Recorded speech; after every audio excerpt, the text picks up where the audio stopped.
అందరు బాగున్నారా? నేనైతే చాలా బాగున్నా. మీరు కూడా బాగుండాలని కోరుతున్నా. ఈ వీడియోలో అయితే నేనైతే శనగపప్పు వడ ఎలా చేసుకోవాలో చూపిస్తాను.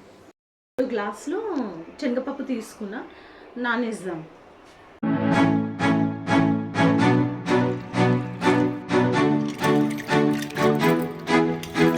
శనగపప్పు అయితే ఇప్పుడు నానింది.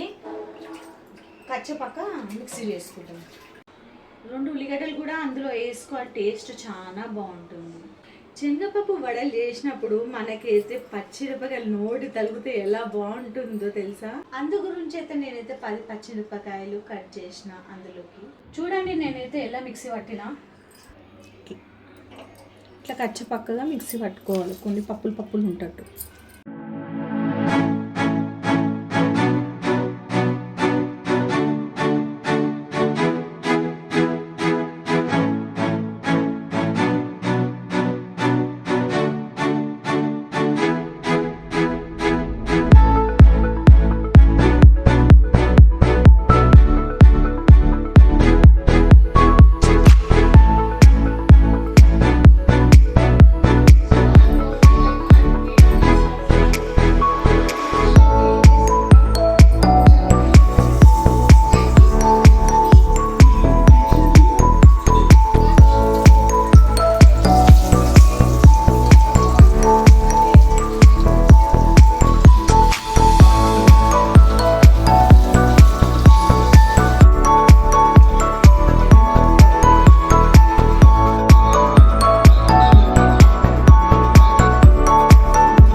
ఎలా చేశాను శనగపప్పు వడలైతే.